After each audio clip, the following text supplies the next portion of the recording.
اور میں نے اس کا اس سے جواب دیا تھا بیکاز آئی کی not change the facts, it's the same answer that I will give you again. ایک شخص جو سا ہے وہ سہولت کاری کرتا ہے دہشت گرد کی, اپنے گھر میں ایکسپلوسیوز رکھتا ہے, ان کو جگہ دیتا ہے, اس کی جگہ میں وہیکل بورن آئی ڈی بنتی ہے, وہاں سے وہ سیلی آؤٹ کرتے ہیں اور آپ کے علاقوں میں جا کے فوج کو, ایف سی کو, پولیس کو, سولینز کو شہید کرتے ہیں. آپ اس کے کیا کریں گے؟ آئین قانون بتا دیں, ابیٹمنٹ ٹو کرائم کا قانون بھی آپ پڑھ لیں, اینڈ تو اس کے اوپر اگر آپ ایکشن کرتے ہیں تو آپ اس کو پھر جسٹیفائی کریں کہ ایکشن کو پولیٹیکلی کہ یہ کولیٹرل ڈیمیج ہے. کون سا کولیٹرل ڈیمیج ہے؟ دی آرمی, آپ کی فوج, آپ کی لا انفورسمنٹ بھائی کوئی کولیٹرل ڈیمیج نہیں کرتی. ہم نے over a period of time we have, ہم آپ ورڈ بھی استعمال کرتے ہیں, it is the IBO, intelligence based operations. We are not going gun blazing into the areas and trying to take out everyone. We don't do that. ہم اپنے ملک میں جنگ لڑ رہے ہیں. یہ کولیٹرل ڈیمیج وہاں ہوتا ہے جہاں قابض افواج ہوتی ہیں.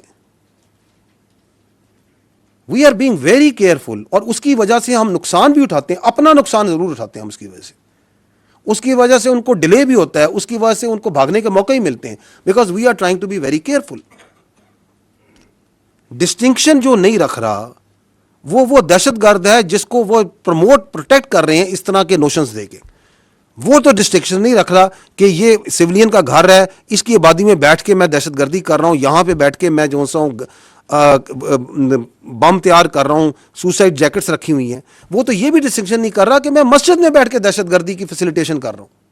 دیر آر ڈزنز نہیں آف ایگزامپلس خیبر پختونخوا میں جہاں مساجد کو استعمال کیا جا رہا ہے. وہ تو کوئی ڈسٹنکشن نہیں رکھ رہا. وہ تو جو کوارڈ کاپٹرز ہیں جو سول میں اویلیبل ہوتے ہیں, ان کو لے کے ان پہ مارٹر لگا کے ان پہ بم لگا کے, وہ تو کوئی ڈسٹنکشن نہیں کر رہا. وہ تو لوگوں کو ہی مار رہا ہے. وہ تو کڈنیپنگ فار رینسم بھی کر رہا ہے. جو اس کے ساتھ جو سا ہے اس کو پناہ نہیں دیتا, اس کو ساتھ نہیں دیتا, اس کو وہ فیسیلیٹیٹر کر کے اس کو بھی مار دیتا ہے. اس پہ تو آپ بولتے نہیں ہیں. تو میں آپ سے یہ تو عرض کر رہا ہوں کہ یہ جو 14 نکات جو دہشت گردی کے جو ایگریڈ ہیں, بدقسمتی سے یہ نہیں کہ یہ صرف کام نہیں کر رہے, یہ اس کے اگینسٹ کام بھی کر رہے ہیں. بائی گیونگ سچ فالس قسم notions of collateral damage, by trying to confuse the people, by trying to create wages,